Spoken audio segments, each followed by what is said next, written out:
మేడిగడ్డ ఒక అవినీతి పుట్ట అంటూ చెప్తా ఉన్నారు మంత్రులు బృందం. నిన్న మేడిగడ్డ ప్రాజెక్టును పరిశీలించడం జరిగింది. అక్కడ జరిగినటువంటి అనేక అవినీతికి ఇది ఒక మూలంగా మారింది మేడిగడ్డ అంటూ వారైతే చెప్తా ఉన్నారు. నిన్న 5 మంత్రుల బృందం అక్కడికి వెళ్ళడం జరిగింది. బ్యారేజ్ ని పరిశీలించారు.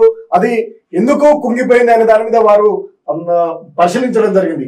ప్రజాధనంతో కట్టి డ్యాముల నాణ్యత పట్టించుకోరా, అంత ప్రమాదం జరిగిన గత సీఎం మౌనమేలా, 1000 కోట్ల మోటార్లకు 4000 కోట్లు చెల్లించారు. బీఆర్ఎస్ ప్రభుత్వం పాపాలు, రాష్ట్ర ప్రజలకు శాపాలు. కాళేశ్వరం కంటే ప్రాణహిత చెవెళ్ల ప్రాజెక్టు ఉత్తమం, రాజకీయ లబ్ధి కోసమే మార్చి వ్యయాన్ని పెంచారు. అన్నారం సున్నిళ్ల కూడా ప్రమాదంలో ఉన్నాయి. ప్రాణహిత చెవెళ్ల ప్రాజెక్టును వినియోగంలోకి తెస్తాం. పాలమూరు రంగారెడ్డి జాతీయ హోదాకు పోరాడతాం. మేడిగడ్డ అన్నారం బ్యారేజ్ పనులు పరిశీలించినటువంటి 5 మంత్రుల బృందం నిన్న చెప్పడం జరిగింది.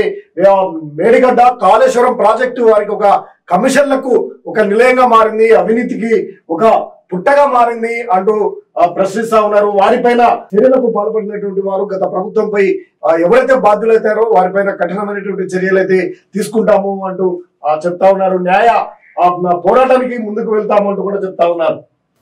మేడిగడ్డ ప్రాజెక్ట్ లో జరిగిన అవినీతిపై మంత్రుల ధ్వజమెత్తారు. కాళేశ్వరం అవకతవకలపై న్యాయ విచారణ చేపడతామని, ప్రాజెక్టు డిజైన్ లోపాల కుట్రలను బయట పెడతామని హెచ్చరించారు. రాష్ట్ర భారీ నీటిపారుదల శాఖ మంత్రి ఉత్తమ్ కుమార్ రెడ్డి, మరో 4 మంత్రులు దుద్దిల్లా శ్రీధర్ బాబు, కోమటిరెడ్డి వెంకటరెడ్డి, పొంగులేటి శ్రీనివాస్ రెడ్డి, పొన్నం ప్రభాకర్, ఎమ్మెల్సీ జీవన్ రెడ్డి, ఎమ్మెల్యే వివేక్, నీటిపారుదల శాఖకు చెందినటువంటి రాష్ట్ర స్థాయి ఉన్నతాధికారుల తల్లిదండ్రులతో కూడిన బృందం భూపాలపల్లి జిల్లా మహదేవ్పూర్ మండలంలోని మేడిగడ్డ బ్యారేజ్ ని శుక్రవారం పరిశీలించింది. ప్రజల సొమ్ముతో ప్రాజెక్టులు నిర్మించేటప్పుడు పనుల నాణ్యత గురించి గత పాలకులు పట్టలేదన్నారు. 1000 కోట్ల అప్పులు తీసుకొచ్చి నీళ్లపాలు చేశారని సందర్భంగా మంత్రులు మండిపడ్డారు. ప్రాజెక్టు నిర్మాణంలో సాంకేతిక లోపాలు, నాణ్యత సమస్యలున్నాయని తెలిసినా గత ప్రభుత్వ పెద్దలు నోరు మెదపడం లేదని ధ్వజమెత్తారు. జరిగినటువంటి నష్టాన్ని నిర్మాణ సంస్థలతోటి భర్తీ చేస్తాం, బాధ్యులైనటువంటి వారిపై చర్యలు తీసుకోవడానికి కూడా వెనకాడమంటూ కూడా హెచ్చరికలు జారీ చేశారు మంత్రుల బృందం. మేడిగడ్డ గత ఎన్నికల్లో, అసెంబ్లీ ఎన్నికల ముందు జరిగినటువంటి మేడిగడ్డ కూలివేతతో జరిగినటువంటి నష్టాన్ని పూడ్చడానికి మరొకసారి పరిశీలన చేయడానికి అధికారికంగా వారు అధికారులతో అధికారులతో ఈ 5 మంత్రుల బృందం వెళ్లడం జరిగింది. ఈ సందర్భంగా మేడిగడ్డ ప్రాజెక్టు పూర్తిగా అవినీతిమయమైంది. ప్రజల సొమ్ముతో నిర్మించినటువంటి ప్రాజెక్టు ఎక్కడ కూడా నాణ్యత చేయలేకుండా నీళ్లపాలు చేశారు, నిధులు అంటూ కూడా మండిపడ్డారు.